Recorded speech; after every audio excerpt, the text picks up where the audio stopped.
Right, I'm going to do a really delicious chicken tray bake. Dead simple. I'm using a thigh of chicken, by far tastier than boring dry old breasts. Loads of flavour as long as you cook it right. And I'm going to show you how to take the bone out. First of all, just run your knife down that bone, just like that. 1, 2, and then you can just pop your knife under here and just run it out like that. And then with this bit, scrape it almost off. Now you've got the bone off, throw that away, and then do nice double finger sized pieces. Just like that. So once you've got your chicken, pick it up, take it over here, put it straight into the pan, skin side down, and that will naturally start frying the fat out of the skin. Just season that chicken with just a little bit of salt now. You know, you need to cook with a little bit of seasoning. Give it a toss around. Lovely. Got some nice new potatoes there, and I've got some tomatoes. Now I'm going to do a potato and tomato sort of roasted tray bake really with the chicken. And I've got some beautiful little tomatoes. I've got some like long little plums, dark ones, red ones, sort of tiger ones, little sort of pear ones, you know, your typical sort of cherry ones. And all I like to do is just put these tomatoes here, like that, get myself a little knife. The only knife I've got is that one. So what I want to do is get a knife and just get the tomato and just pop it, just like that. And by tapping them like this, we're going to pop them in boiling water, and that little cut will make sure the skin just comes straight off, and that's easy, we like that. So put them in here, into here, and my new potatoes are boiling and they're cooked. Pour my tomatoes in there, lid on. So once you've done that, I need my cloth. Let's give this chicken a nice little toss. Have a look in here. Nearly there. Sort of 45 seconds, that's literally all you need in boiling water with the tomatoes. Tomato skins look pretty good. Just drain it in a colander. Lovely, look at that. So, nice position to be in here. It's all steaming, really hot. That's going to steam dry now. So look, I'm going to get my tomato, and literally all you have to do is just pinch that skin off. It's so simple, and it doesn't give you any grief at all. And by taking it off, what you allow this to do is the tomato to dehydrate and become sort of like sweet and much more intensified, and for the flavour and sort of bit of the juice from the tomato to cook into the potato, which is going to be like rock and roll. I'm going to lay it out on this board here, all right? Clean table. This is what I'm going to do. With my potatoes, I'm going to get my thumb and I'm going to just break them like that. Like that, crush them. You can push that in half, break that, break that, break that, break those. If you've got a little whole one like that, leave it whole, push that.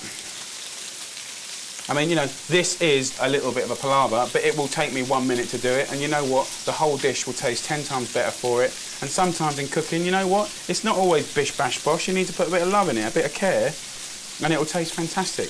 Right, so that looks like I've made a right dog's dinner of that, doesn't it? Look at the table, it looks like a total mess. But you've got to bear with me and see what I'm going to do. I'm going to get my flavour shaker. You could use a food processor, or you could use a pestle and mortar. Get oregano or marjoram. Of course you could use rosemary instead, but I think oregano and tomatoes, really good combo. Nice little handful into the flavour shaker. Nice pinch of salt. Lock it up. I want to smash the oregano. I want to get all the oils out of it, and I want to make the most butt-kicking flavoured oil. Because the thing is, when it comes to things like flavour, you can't sort of chop it up and be all nice about it. You have to bash it up. You have to make a bit of a noise. And all I have to do now, you can see that it's smashed up all of the herb. Really bruised it, really smashed it. And if you smell it, it's like incredible. So what I want to do to that is get some oil on that, extra virgin olive oil, top it up about 3/4, and then I'm going to put a little hit of vinegar in there. So not quite as much as the dressing. Some pepper, and then close it up one last time, and this is going to make the most beautiful flavoured oil. Let's have a look in here. See that? So you've got like a beautiful green oil. Now, get our chicken. And you see in the chicken here, pull all of this into the pan, like this. That much. I'm going to get some more oregano to put in whole on top. And I want that lovely oregano oil. It's really nice to cook it in this, or, you know, if you want to serve it at the table, you know, you could pour it into a dish like this. And when that cooks together, that'll be one of the nicest dinners you've had in a long, long time. So that's done. Notice it's all in one layer, so it's all going to cook beautifully into one another. It's going to get lovely and golden, and the chicken's going to go sticky. That is a lovely dinner. I'll put that in the oven for about 35, 40 minutes, 180, 200 degrees, until it's lovely and golden. Serve that with a green salad, bottle of wine. Happy days.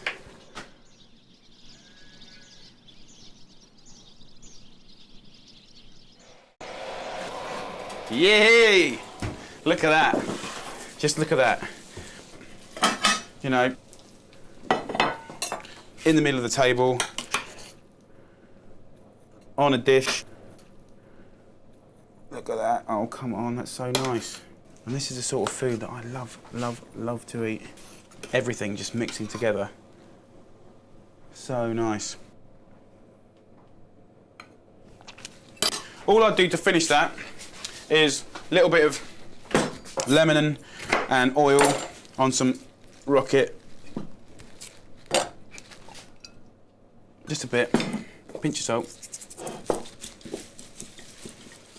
And look at that. You can either do two things. You can either just get a nice handful and literally put it across the dish at the table like that. Brilliant little dinner. Or just have a big bowl separately and just serve that like that. Fan-dabby-dozy. I love it. I love that kind of cooking. Right. You're going to love this recipe. This is top, top, top. What I'm going to do is like a fritter, right? And it's kind of a version of a falafel, right? Sort of made up version, really. It's dead simple. All I want to do is literally sort of shuck or pod, you know, about 250 grams, a big handful, sort of like that, of broad beans. This will sort of 2, 3, 4 people out, depending on how greedy you are. For the oil, I want about that much oil, and good tip, just put half a potato in there, and by the time that's golden and floating, Bob's your uncle, you're on deep frying temperature. Dead simple. I want to put 3 sticks of coriander in, 1 little one of mint. Wazz it up. Just to get it going. I quite like to spice this, right? I've got some cayenne pepper, I've got some cumin, I've got my broad beans going in. In they go. Just sort of, so you can kind of heat it up as much as you want. I think sort of about level teaspoon of cayenne. Cumin, maybe half. Get that in there. Just half a chilli is fine. Just finely slice it to give the machine a little bit of, you know, help. The thing is, peas, broad beans, you know, they're very delicate, you know, Mediterranean, sort of olive oil, lemon juice, you know, all pasta fish, you know, but this is different. This is a sort of a kind of falafel-y type thing. You've got to be confident. So I've got the chilli in, nice pinch of salt, pinch of pepper, and lemon zest. Lemon zest is fantastic because obviously you get the fragrance from the skin, literally just the zest of one nice lemon, and obviously with broad beans, lemon fragrance is like absolutely genius. So just sprinkle the lemon zest in and then just give it a nice pulse.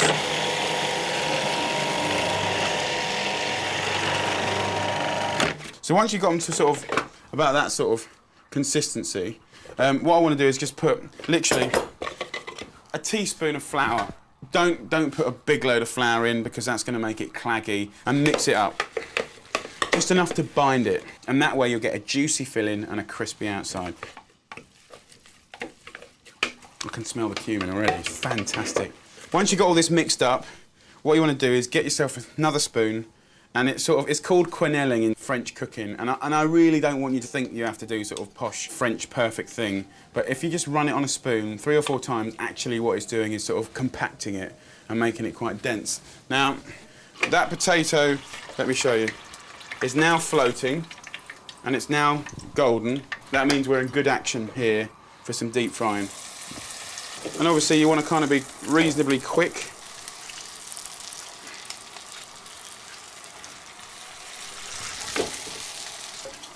You know, you can make them before, put them in the fridge, and they might, you know, I think it's quite nice to cook them quite fresh. You'll get 6 sort of big or 12 small little ones out of this. Right, the thing I like about this is bowl cooking, right? So I've got my deep fried things happening. What I want to do is a bit of salt, bit of pepper. Let's use this lemon. Squeeze half a lemon in there. And then I need some yoghurt. Mix up the lemon juice and the yoghurt, okay? Salt's there, good. Just need a little bit of mint. I just want to finely chop that.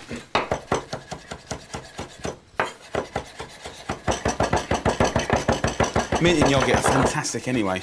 So that goes in there. Lovely. Oh my Lord. Lovely, look at that. Right, so look at these. Serve it on the paper, and I'm just going to give it a nice salt, because you want that saltiness. You know, open up a couple of bottles of beer, think of the moisture that they've cooked and been made so quickly, and then you've got your yoghurt, like that, some salad leaves, you know, general lettuce, nothing in particular. Squeeze the lemon juice just a little bit, and then a nice little bit of olive oil. Lovely. And then just mix that up with your hands. And I just love this kind of cooking because it's like, this is what I like to eat. And nothing to do with it, just a wodge of chilies, and that's your man. You've got Lumo green inside, soft, delicate, got crunchy black outside. I dip it. And I put it in my mouth. I'm happy. Badoom. Right, prepare yourself for the best onion recipe in the whole wide world. Really, really, really, really nice. It's a potato and onion al forno with ridiculous and copious amounts of balsamic vinegar, cheap balsamic vinegar. So what I'm going to do is I'm going to serve it with pork. Half a loin, skin off, and it's off the bone. If that skin's off, then I can get on with roasting that pork hard and fast, turn it, turn it, turn it, and it's genius. So I've got a whole load of rosemary here. I'm going to take half away and put it here. And then with this half, I'm going to finely chop. And then once you've done that, get it in your hand and just sprinkle it on your board. Like that. And then I want you to get some pepper, whole load of it, and sprinkle your board. And then I want you to get some salt, whole load of it, and season the board. And then I want to get some fennel seeds, 2 dessert spoons. Don't want it to be a powder, just crack them. And then season the board. Beautiful. Bit of seasoning, nice. So, get your boy here, skin side down, and push, push, push, push, push. Turn it over, and you see what you get. So you get that lovely flavour sort of encrusted. Don't muck about, you want it to stick to your little darling. And just dip it around, just like that, beautiful. Now, I'm using the wood oven, but you could use a normal oven, get it on about 200 degrees. Get 2 trays in there, a smaller one for your pork and a bigger one for your potatoes. So, I want to pour some olive oil in there. And I want to put it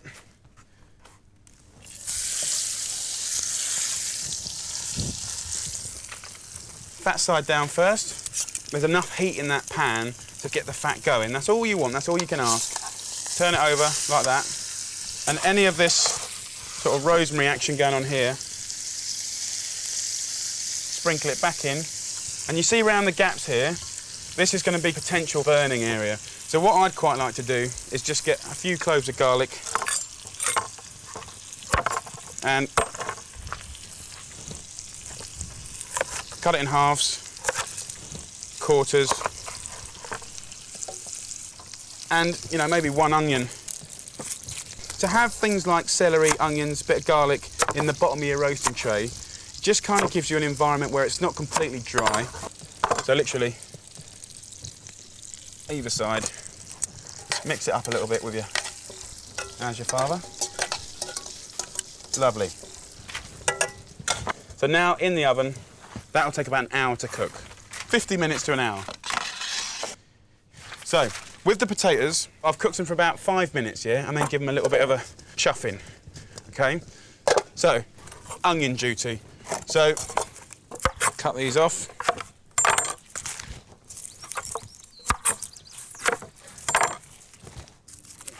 So pick through them. I mean, the reason I love this dish is because in the roasting of an onion, you concentrate the natural sugars in the onion. There we go. He can go straight in half. He can go straight in half. This fella can go in quarters.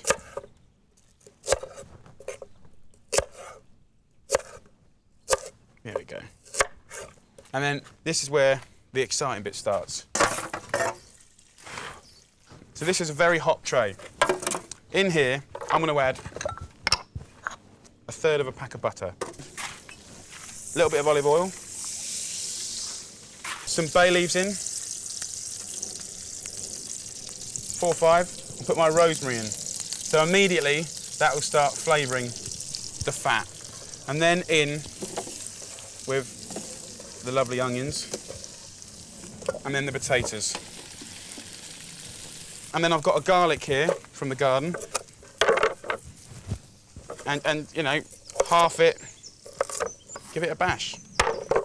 Get the old flavours going. So, salt it will need, pepper it will need, and then all I've got to do is, well, I don't want to keep it out of the oven too long, give it a little slush about.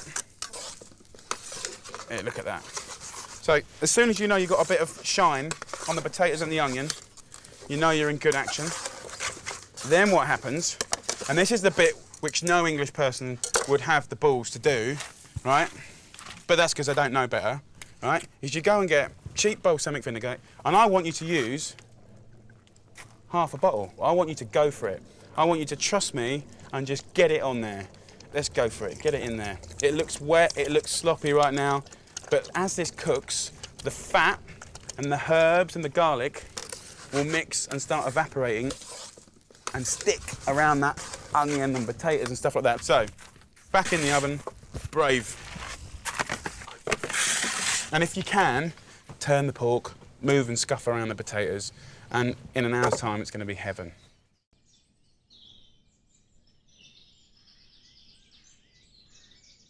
So what I want to do is just rest this for a little bit.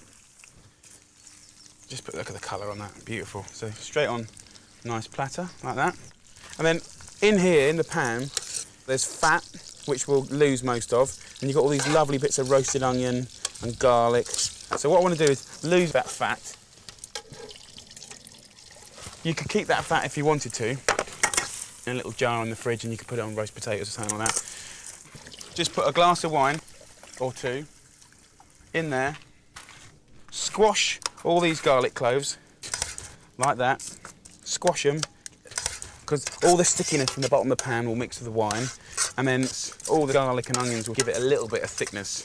It won't be a gravy as you know it, it'll be like really intensely flavoured juice. So I'm going to pop this in the oven, and then you will have never ever have seen a potato dish like this. Look at these. Absolutely beautiful. Your eyes almost think for a second, is it too dark, is it burnt? And then you realise actually it's not burnt, it's balsamic vinegar, caramelised. And that is one of the best dishes in the whole wide world. I don't give a monkey's what anyone says. And then just plate it over here on this nice plate. Always do more than you need, because everyone will be back for them and they'll only whinge that you didn't do enough. Really brave, love it. Really, really love it. Rack it up. Look at that. Done, genius, best thing in the world. Pork, let it rest for about 10, 15 minutes. Just slice it up as thin as you can, which is normally about ½ centimetre thick. If you're any good with your knife skills, you can probably go thinner, but you don't have to cook the hell out of pork. Beautiful potatoes,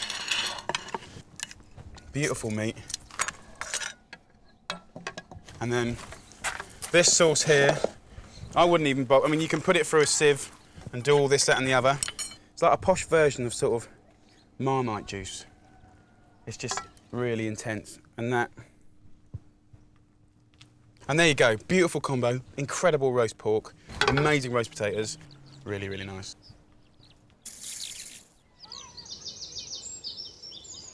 I'm going to do my favourite dessert. I'm going to do rice pudding, which is a classic old English dessert. And I'm going to do some beautiful homemade jam, as I've got all the strawberries in the garden. I've got a kilo here, I need another kilo. Jam's a funny one. I used to make it with my mum when I was a kid, and she used to sort of make great jam, and it used to last a long time. She used to use pectin sugar, which is sort of a natural fruit thickener, but we're not going to use that. And she used to use equal quantities of sugar to fruit.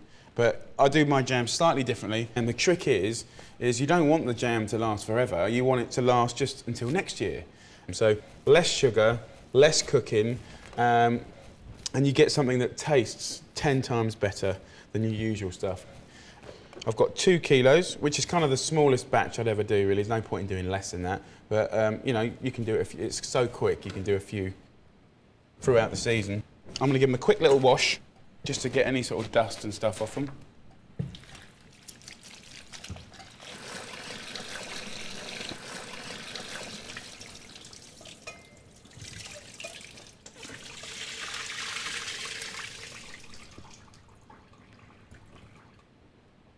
And then, obviously, you can wash off the dust and stuff like that, but also it means when you get some sugar on there, it will help it to dissolve. And instead of using sort of equal quantities of sugar to fruit, I'm going to use about 150 grams to a kilo, so 300 grams for this recipe. Just normal caster sugar. So pour that in there like that. And then with your hands, just scrunch it up, start busting it between your fingers. And immediately it starts turning into this fantastic little pulp. You want to scrunch it up well so the sugar gets completely dissolved into the strawberry juice. And you can see already it's starting to look more like jam. And actually, if you're ever at home and you want a little accompaniment to a tart or something like that, or ice cream, just literally scrunch a little sugar into a load of strawberries. And you can see just that little bit of sugar makes it shiny and delicious. And then all you have to do is put it into a pan.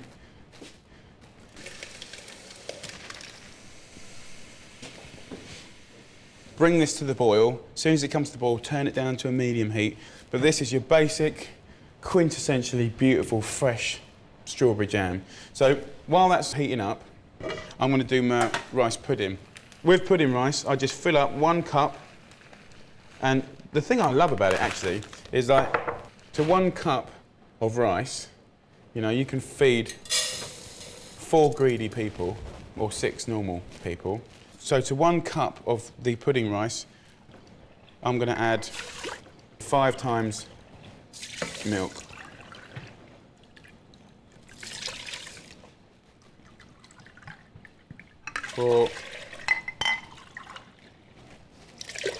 So once you've got the milk in there with the rice, I want to use some vanilla. You could just split this vanilla pod, put the seeds and pod in there and sort of simmer it up, and that will be delicious. But what I do is every year I get like 10 of these, wazz it up in a food processor with a couple of kilos of sugar and make my own vanilla sugar.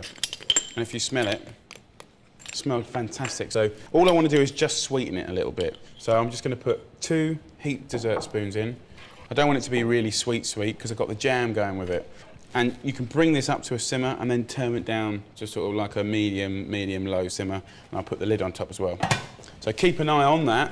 And then this over here, you can see all the foam that's come to the top. Well, we don't want that foam. So every couple of minutes, every 5 minutes or so, come back to your jam, give it a little skim. So very simple. Fresh jam on, that's going to be about half an hour on a medium heat. Got my lovely rice pudding on, 20 minutes on a sort of medium-low heat, and there you go. Really, really simple.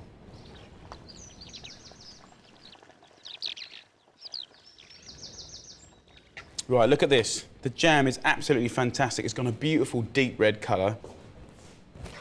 It's smooth, but there's some chunks in it as well. Let's have a little taste. You know, the weird thing is, right, that's only 150 grams of sugar per kilo of strawberries, but I can't imagine wanting any more sugar than that. That is lovely. Sort of tiny bit of sourness, but beautifully sweet. And look at the rice. You can see it's quadrupled in size. Rice is really thick and, well, thick but also creamy. Really nice. If you want it a little thinner than that, you know, the 5-to-1 does definitely work, but different, you know, different rices vary a little bit. And all you have to do is just tweak it with a little milk. You want it to sort of be oozy, you know, quite moist, oozy. That's a bit better. Right, so to put this dish together, really exciting, simple, comfort food. We're going to serve it up on a platter, really special. So I've got some nice meringues you can get from good, you know, sort of bakeries or supermarkets. I want to smash them up. Just bust them in your hand like that. And the reason for this, really, is just a bit of fun, you know, crunch, crunch. And then I'm just going to put my rice pudding over the meringue. So, I mean, just texture-wise, this is going to be really exciting. And then with the jam, I'm just going to pour it into the middle. I mean, this is what the whole dish is about, the jam. And then with the other end of the spoon, I'm just going to marble it and ripple it.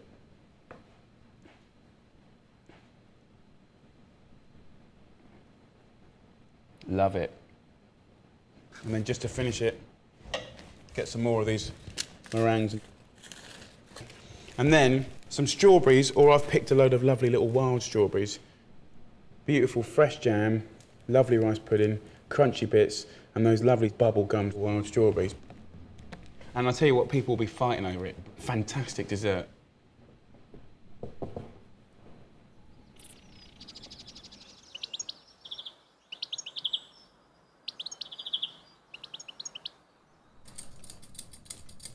Right, so what I'm going to make is an incredible broth of slow-cooked meat, and I'm using organic ham hock. Ham hock is essentially like a shin. I've simmered it for about an hour and a quarter, and shin's got to be one of the cheapest cuts. I like the smoked one because you've got another dimension of flavour, but even if it's an organic piece of meat, you can still afford to get a hock. And then what I want to do now is just peel some lovely root veggies. The root vegetables make the broth, and the smoky flavour from the meat really makes the vegetables taste really big and delicious. So peel this back, and then we can cut it into quarters. Like that. I've got some shallots. You could use onions if you wanted to. Just peel and take the ends off the shallots. Okay, and then I've got some nice celery. And literally what I want to do is just click off the outside leaves, and this heart here, this is where it's at. So what I'm interested in is that part, okay? So I'm going to take this end off, right?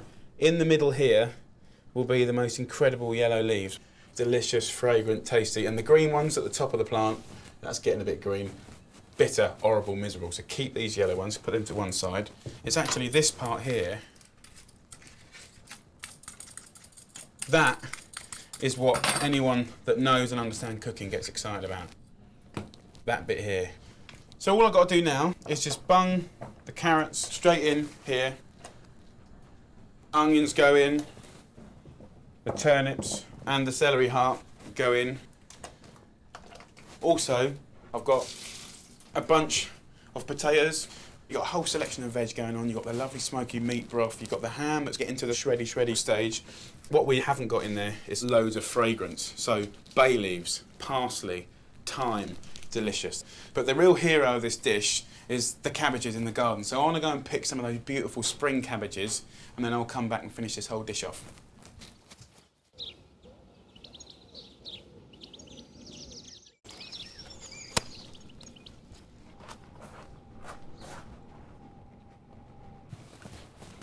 Right, got some lovely cabbages and stuff. So what I'm going to do is just trim this all up. I'll keep this part of the purple, which is delicious. And this spring cabbage here, just cut the stalk off, like that. Turn it around like a crisscross, like that, just through the heart, and then literally pull it apart, like that. And what we'll do is we'll just cut. This is the hero of the show, really. And then, literally, what I want to do is, now you can see the meat's shrunk a fair bit, but most importantly, all the flavour's gone into that broth. The broth is now as valuable as the meat, honestly. And look how lovely and tender this meat is. Feels like absolute melt in your mouth, proper hearty fare. And then I'll just pour this gently over. Gently, I'll probably get it everywhere. And then all this lovely veg, which is nice and cooked, can tumble in there. Lovely. So I'll get rid of that.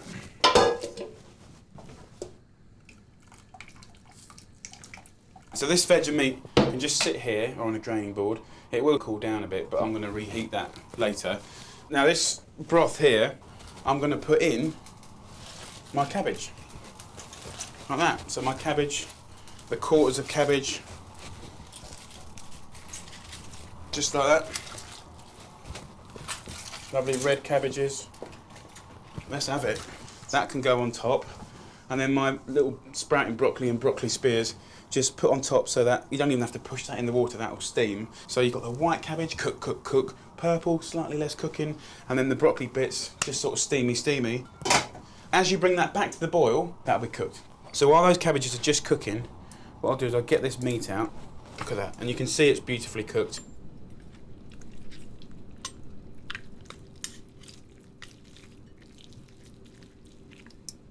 So that goes in the bin. What you do now is just pull off any knobbly bits or any fat. It's done its work. And like Peking duck, just use that knife just to flake away chunks of that pork. And just look at the colour. Just brilliant, brilliant. Proper brave cooking. Right, so I've got the lovely meat. These are still hot, but obviously cooling down. Lovely. Just as that comes to the boil, you don't need to do any more than that. You don't need to cook this fella for hours and hours on end. And then to serve it, I mean, look how confident that is. Do you know what I mean? It's not mucking about. Nice bit of cabbage. Not overcooked, not undercooked, just perfect. So in there.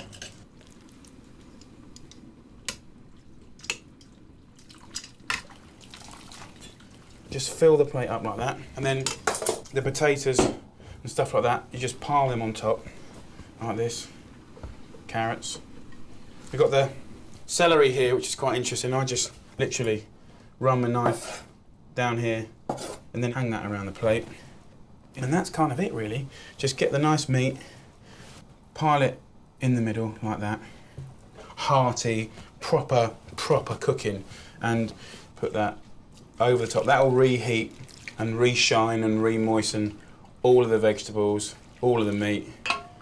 And then to finish, I get these celery leaves, a few fennel tops from a height, bit of olive oil over the top. Just serve that with English mustard, good broth, good meat, good veg, incredible. Look at these beautiful carrots. Purple ones, I've got the yellow ones, orange ones, and you know, it almost seems a shame to actually cook them in the first place. So I'm going to do a really, really nice, fresh, sort of Indian-style salad. So what I've done is I've got all my carrots, I've got a speed peeler like this, and I've literally just peeled the carrot to sort of get that first layer off. And then once they're all sort of nicely peeled, just carry on peeling, like that. And what happens is you just get these lovely, wafer-thin sort of bits of carrot. Carry on sort of peeling and peeling and peeling and peeling and peeling all of the carrots. And then what I've got over here is I've got a pan of minced or ground lamb. And literally all I've done is put it in a hot pan, just get it really, really crispy. So what I want to do to spice these lovely crispy bits is use some garam masala, which is like a combination of several spices, and to be honest, everyone has their own little way of doing it, but it's quite nice fragrant spices. So 2 teaspoons on there, and literally just toss that and the fat and the lamb will immediately sort of stick to each other, and a good pinch of salt. We'll carry on letting these go crunchy. I want to make a dressing, and as I said, it's Indian vibed. So what I want to do is get some shallots, 2 or 3 shallots. So very quickly, I want to finely chop these. Now you've got to make sure you finely slice it. There's absolutely no place at all for sort of having big chunks of onion in your salad at all. I want to put this shallot into this bowl. I'm going to get salt. I want the juice of 1 lemon. Then I want a thumb-sized piece of ginger. Just peel the skin off. And then with this, you can use like a coarse grater. If you were to chop it, well, you could chop it, it'd just take a while. I say a thumb-sized piece of ginger, sort of, kind of a good heaped teaspoon, and just get that straight in. So, you know, really fresh flavours. And then what I want to do, in this pan, I just want to toast a teaspoon of cumin seeds, right? Now, the reason I'm toasting it is because they're a spice. They're essentially a seed of a plant, and they've probably been sitting in a jar or a package for like quite some time. So just by toasting it, it's just waking it up a little bit, getting sort of the flavours going in there, and I just want to smash it up in a pestle and mortar, straight into there. Like that. And then just crack it. And you can really smell that. I mean, really, really nice. And as soon as you sort of cracked it, you can shake that into the dressing. Mix this in, and that's the basis of your dressing. Just now hit it with some olive oil, just about 3-4 tablespoons. So I'm going to pour this dressing over these incredible carrots. I quite like to, you know, freshen it up with fragrant herbs. So just a few bits of coriander, and then some mint is another optional, because mint and carrots, brilliant. Just a few. I mean, it's not, I don't want to sort of make them a massive ingredient, just a little bit of colour and a little bit of fragrance. So I just want to quickly dress this. Prick it up, shake it. Beautiful. Look at that. And then with these crispy bits here, these are obviously red hot and spicy, really, really crunchy. So with that sort of zingy carrot, it's going to be really, really nice. Look at that. And then just want to get a really nice handful of your carrot salad. And then just to finish, all I do is just some sesame seeds. Like that. And literally that's the sort of snacky thing that I would love, just with a bottle of beer and, you know, a couple of heated up naan breads, or, you know, crack some poppadoms or something like that. And, you know, something a bit unusual.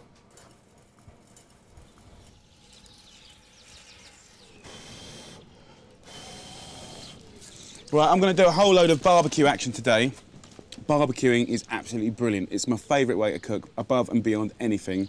Being outside, the smells, wood, charcoal, you know, all of that business, the flavour that it gives your food, you know, even just a bit of meat, salt and pepper, and the barbecue flavour is genius. So what I'm going to do today is go through all the bits of barbecuing, doing it properly, and this in particular is a real favourite of mine, and all it is a roasting tray. I've just got one of my big roasting trays, and I just use a cake rack, you know, to cook everything on.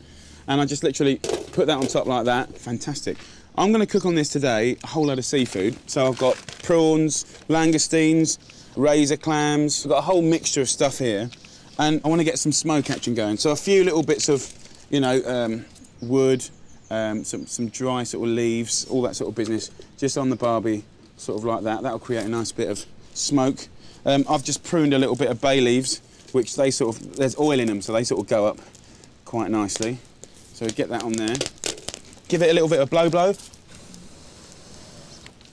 And then let's get our langoustines on the bottom.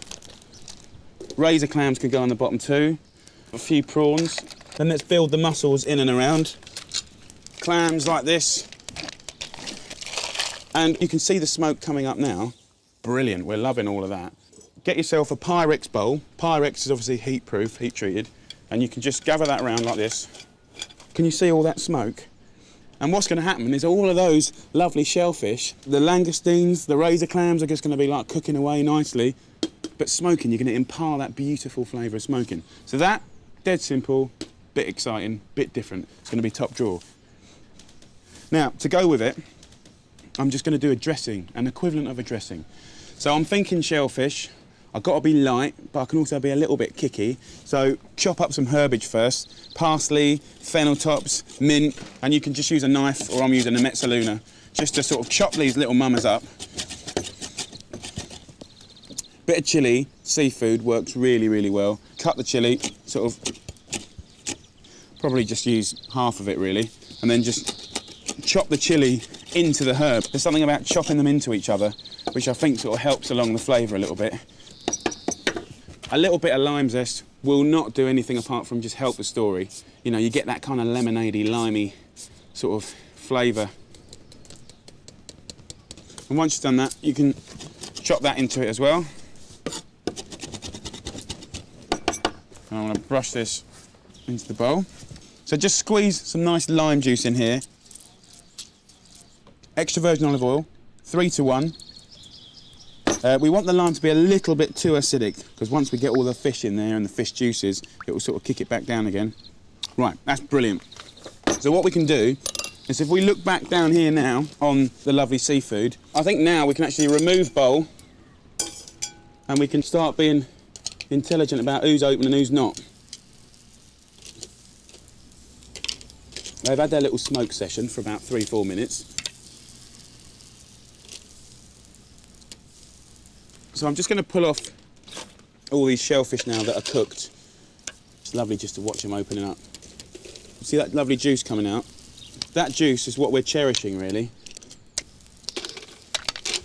I mean, just look at that. I've got hot seafood, I've got the juices from all the shellfish, I've got that lovely fresh dressing, which is slightly limey. You don't have to do much more than that. Absolutely delish. You know, this is a brilliant, brilliant thing to do at a barbie. That is unusual, it's unpredictable, it's a delicious, cool little dish, which I'm really, really proud of. Okay, right, so I've got all my beautiful cos lettuce leaves, and what I want to do is I'm going to do a Caesar salad, and I'm adapting it, and I'm doing my version, and my version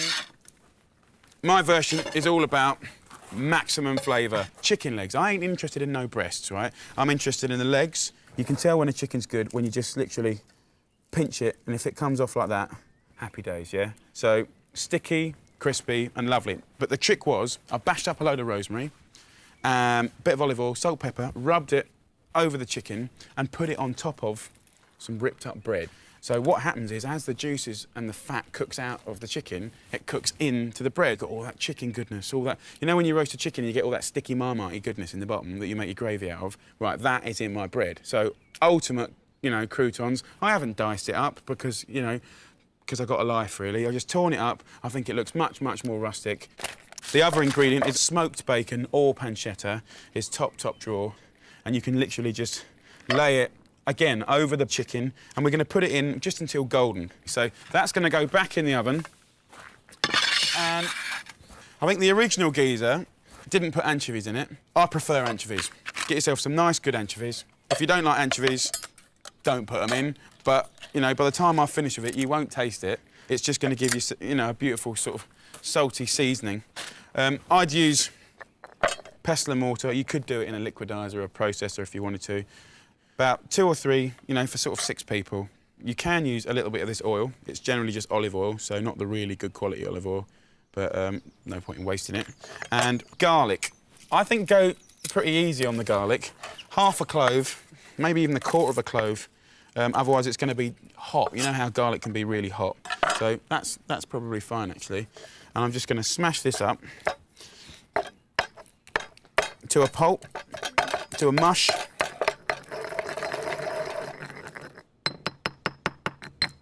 And I'm going to put a little bit of creme fraiche, little spoon like this. Not loads, just I want to make it creamy. I don't know.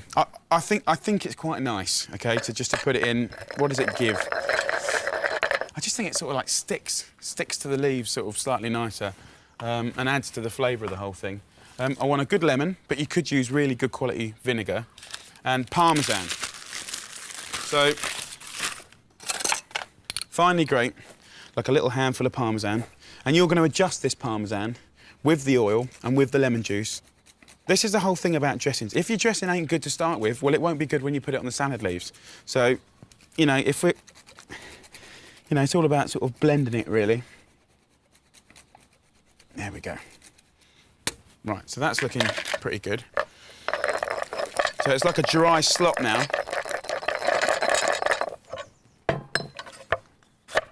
Lemon juice.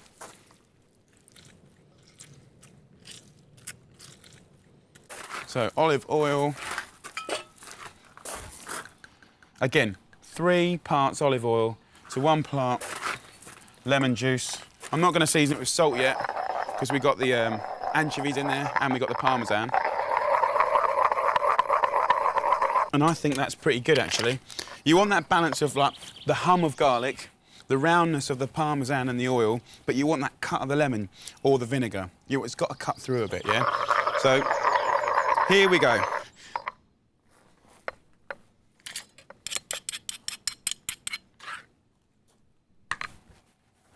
In this bowl,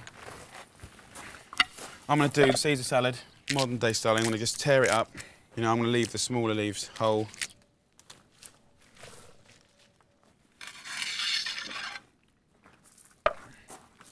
Now let's check my chicken.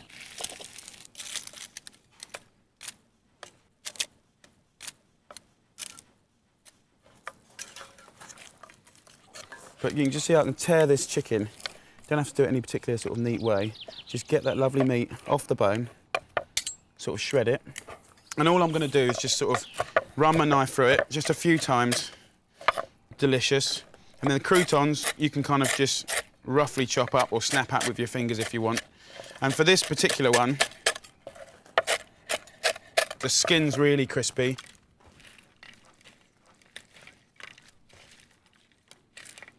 It can go in warm, so it's essentially even a warm salad now. And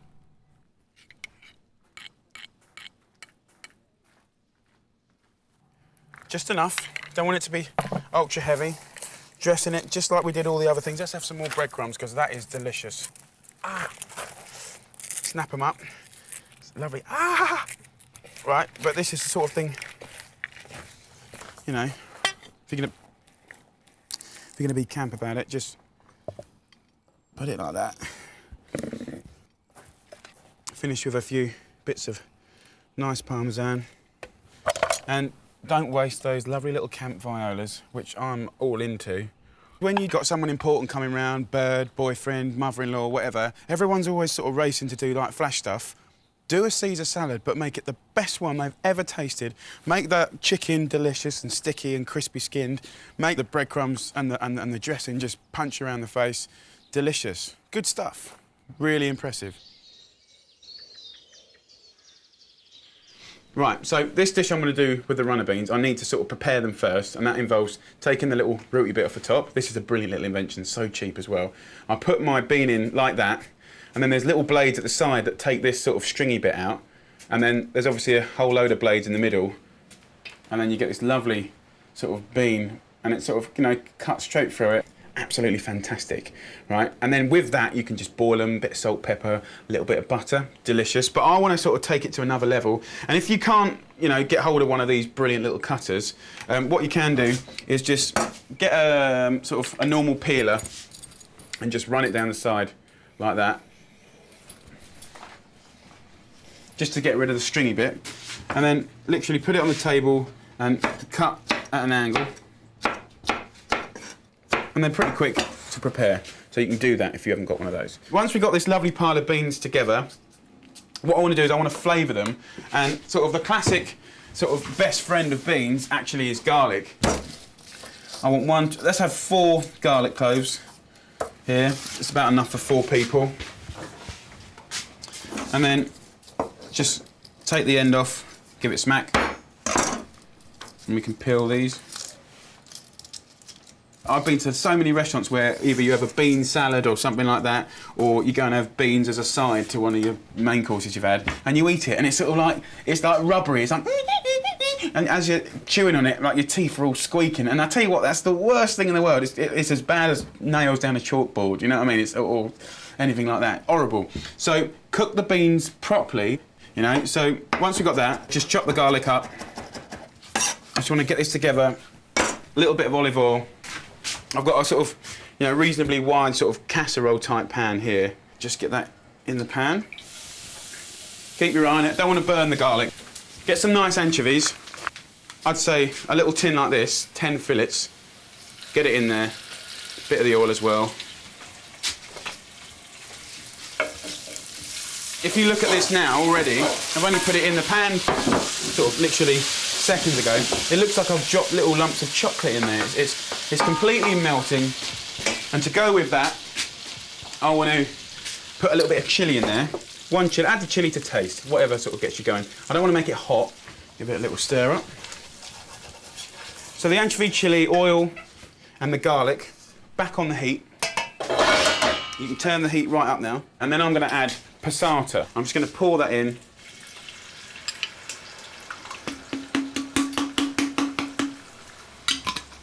And what I want to do is sort of begin to start doing things with the beans that you probably might not do, which is use rosemary. I don't think rosemary and beans is a particularly common pairing, but certainly I think what it does do is put a sort of meatiness and a savouriness in there, which is really lovely. And then just literally pick up the beans and pour that in there as well. So what I want to do now for sure is season it with salt and a bit of black pepper. Lid on top. So that can kind of tick over there. I'm going to serve it with a nice lump of monkfish. Monkfish is a wicked fish, but you could use any sort of equivalent white fish. And if you look at it like that, you can tell that it's kind of like, it's about 1 centimetre thick here, centimetre thick here, and about 1 inch thick there, which is not the end of the world, but what I want to do is I've got a little trick to sort of even up the cooking time so it's all cooked perfectly at the same time, and also speed up the cooking. So what I want to do is just get a nice bit of fish like this, get a sharp knife, I want to put it in here, sort of carefully slicing halfway through, stopping, opening it out like a book, like that, and then just carefully cutting down that little seam, look at that. What we've done is completely even out the thickness of that fish. We call that butterflying, and if you want you can put some little scores down here as well, for no reason really than to give it a bit of character. Also a few little nicks stops it from sort of curling up when you cook it. So I'll do that with this one again. If you look, in at the middle, 3/4 of the way through, stop, open it out like a book, and then a few little corrective sort of things. And I like that, little tips like that. You can do that with a chicken breast, because you know how fat one end thin, open it out. You can do that with like a fillet steak. You know, you can get, you know, a bit that thick, lovely. So we've got that. So I want to season this with salt, pepper, a little bit of olive oil, and I've got a griddle pan on over here. I want the pan completely dry. I want it preheated on full whack for 5 minutes. I want the windows open, the fans on, and I just want a little bit of olive oil patting on here. And that fish will literally only take 3 to 4 minutes to cook, right? So if we have a look over here, right, look at that. Let's have a little try. It's only been cooking about 4 or 5 minutes on a high heat. It has softened, but I want to cook it a bit more. And you can see it's not, you know, a grey and miserable dish. You know, it's got colour, it's got vibrance. You know, all the flavours that we put in are going to just make it fantastic. Lid on. Right, fish. Very hot.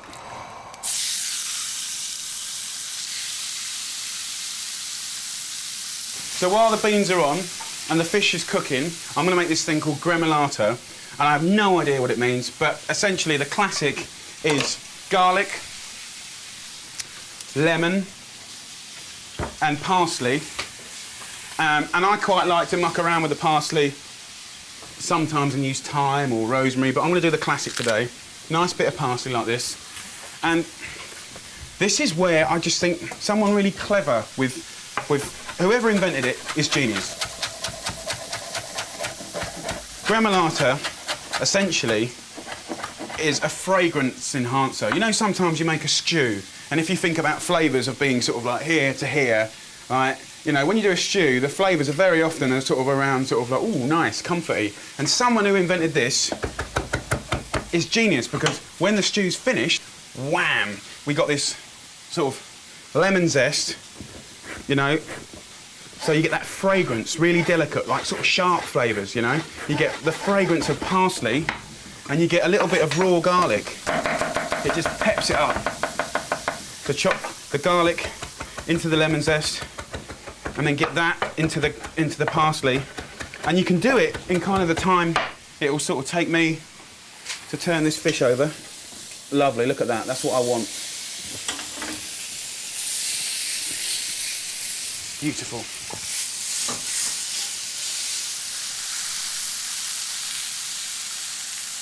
Right, so I've finished that gremolata. Now, let's plate up. I haven't checked my fish, but I just know it's cooked. So I'll take that off. Right, so let's plate this little mama up. Let's give it a stir. Absolutely delicious. But what I will do, especially as we're cooking it with fish, is I just want to sort of zing half a lemon juice into here. Right, look at this. So, look at that. Make sure you get lovely sauce over the top. Look at that. Nice bit of grilled fish. And all I would do to finish that, a few bits of ripped purple basil, or you could use normal basil, and then the lovely gremolata over the top, and some good olive oil. And that is a great dish.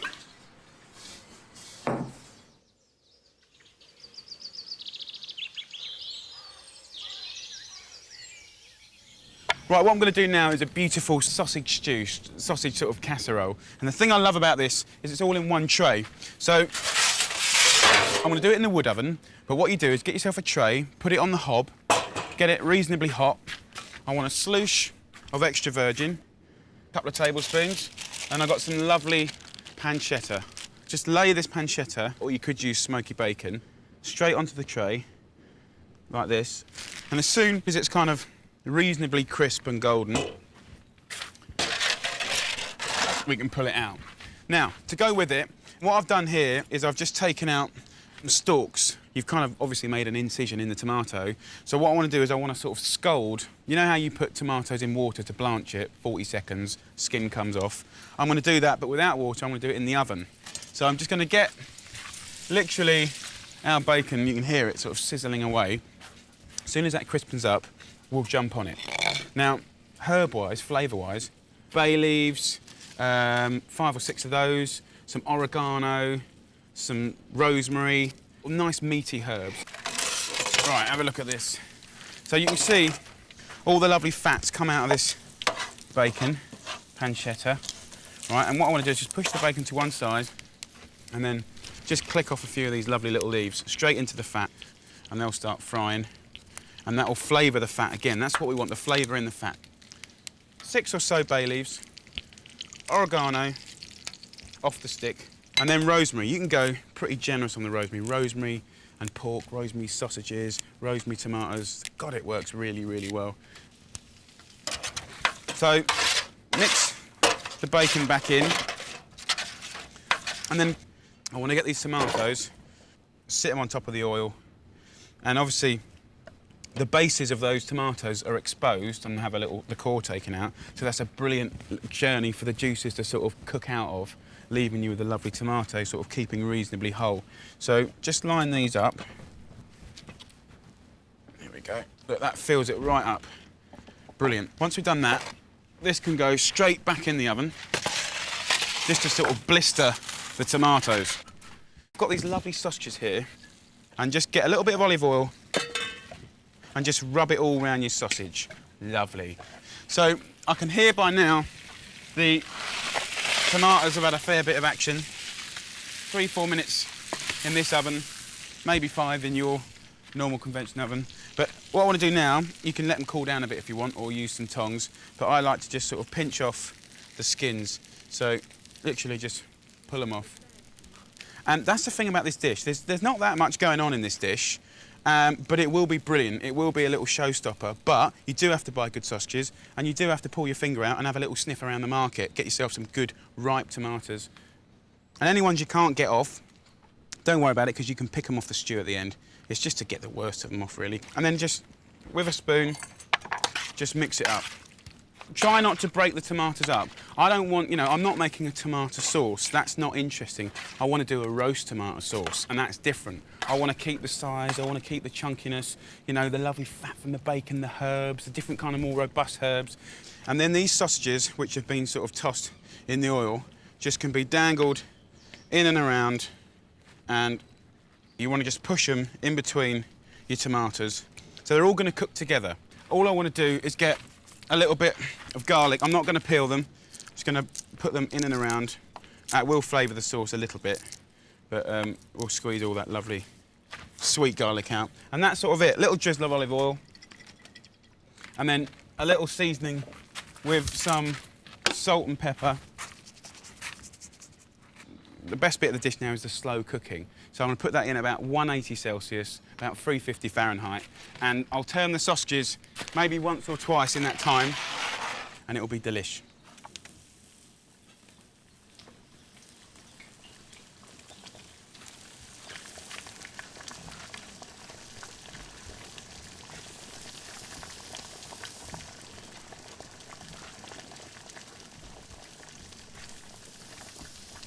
Look at this. Come on!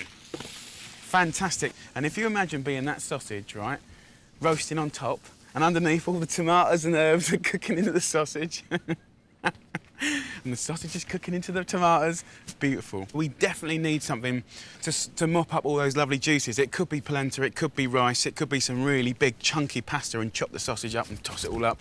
But I think this, get a nice bit of bread, cut it up like that, give it a nice rip up, and then get the lovely tomatoes in on top of that bread, like that.